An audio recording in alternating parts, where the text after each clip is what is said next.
So Elaine, I'd like to turn towards genetic testing. That's more and more discussed as we think about precision medicine across diagnostic categories. So what do you say about the role of genetic testing in the diagnosis of Alzheimer's disease?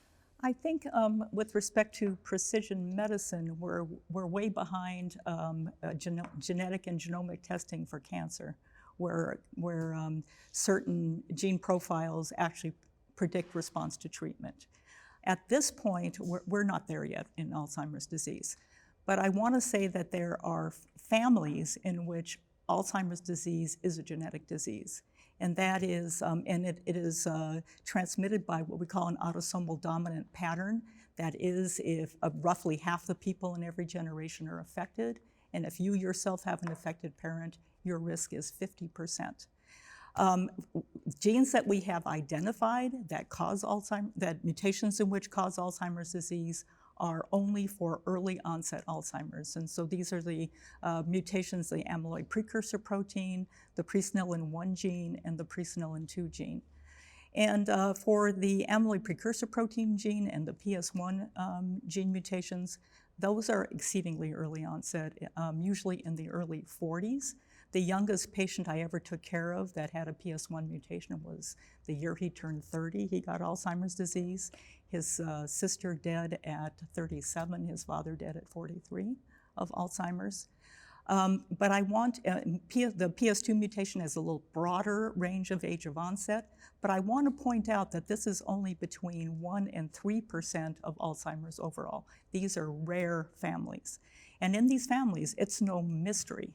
So if you see a person who has early onset Alzheimer's disease and has multiple family members who have the disease, then genetic testing definitely has a role, and they should be tested for the amyloid precursor protein, the PS1 and the PS2 mutations. And those are available commercially. And they are available commercially, CLIA certified, the whole thing for genetic testing, and people in those families should have genetic counseling.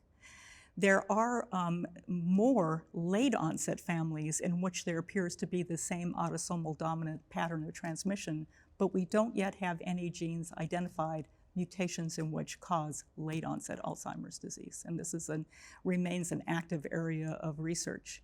There are also genetic risk factors for Alzheimer's disease. It's not this, having a mutation of gene that definitely causes Alzheimer's disease.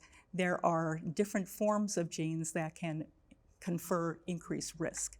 The absolutely most common of these is the apolipoprotein E gene. It comes in 3 flavors or alleles, the 2, the 3, and the 4 type. If you have, and of course everybody has two genes, one from your mother, one from your father. And if you have one, but especially if you have 2 copies of the E4 type, you have a much increased risk of Alzheimer's, at least to make the age of onset 10 to 15 years earlier. There also, but we don't recommend people go out necessarily and have their ApoE genotype tested because we don't really have any way of altering the risk at this point. So in fact, I did 23andMe. I declined to know my ApoE genotype. I know there's nothing I can do about it. I'd rather not know. There are also multiple other genes that have been shown to have small effects on increased risk.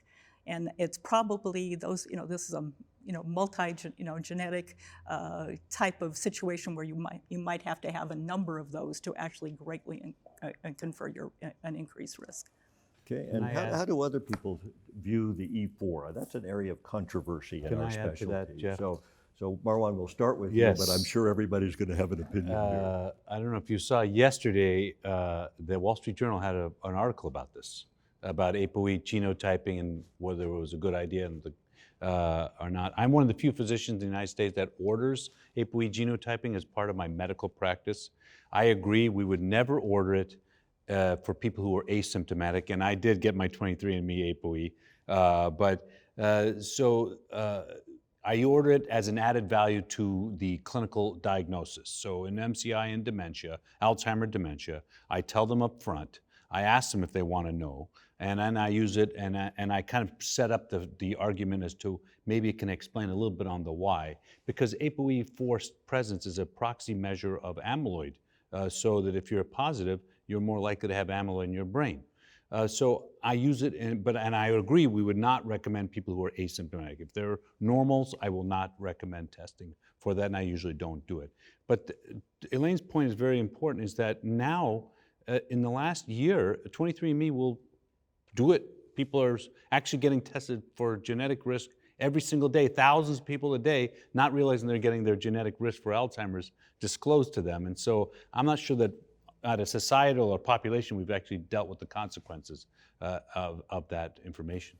And Richard, I think you had an opinion about this. So I was interviewed for that story, but my quotes were cut. So I guess I can Here's tell, your forum now. my forum. Sorry. Tell Sumathi that I got my time to talk.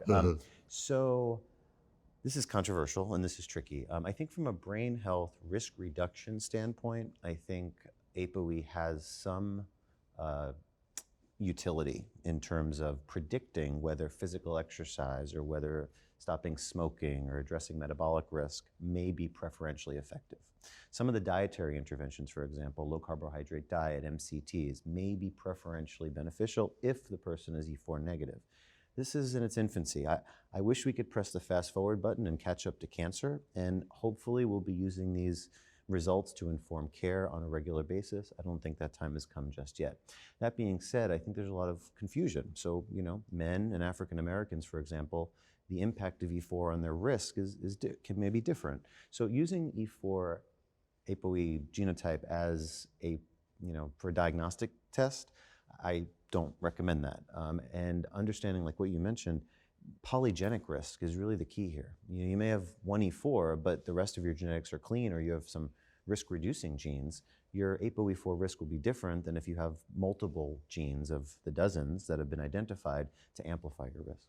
And I Ali, agree. do you have a I practice here? agree. I think there's much more research needs to be done on this, and it's being done. I think the time will come where there'll be these polygenic risk scores, and they'll take some combination of your age and your ApoE and other genes and family history, and that will be something that at different points in your life can actually tell you something and put you on different paths. But this personalized precision medicine isn't there yet. It's coming, and right now in the realm of actual diagnosis, there's no guidelines that actually advocate for this. There needs to be, a clear understanding of what this means and disclosure. So we're not there yet for clinical practice, and I'll say more about it towards the end when we're talking about what we can do as far as practice guidelines to help people think about it. Eventually it'll come, but we're not there yet. And what my own view is that I'm working to empower the patient. If someone comes to me, even an asymptomatic person, and says, Jeff, I want to know what my risk is, I tell them what we can know, what E4 tells and does not tell, and if they want to pursue that after coming to understand what information is available from E4, I will do that. I'll also do amyloid imaging if they are in the appropriate age group, because we know that people have amyloid in the brain for 15 years before they become symptomatic. So if they want that information, and if they understand what the information means, I will seek it, because I feel like they are seeking the empowerment of knowledge, and I'm in a position to provide it, and I don't feel like I'm in a position to deny it. And I don't feel like I'm in a position to deny it, but I might counsel differently, and and it can cause a lot of anxiety. Mm-hmm. Yes. And it can, in some ways, interfere with the complete enjoyment of their healthy life that they have left. Mm-hmm. And that's a concern to me. Yeah, and of course that should be part of the discussion that you have with them. So I agree with that. This is sort of dangerous information, right? This is Promethean, and you have to know how to manage it. But I do feel that our patients are more and more seeking information to make their own decisions, and that we have to be responsive to that.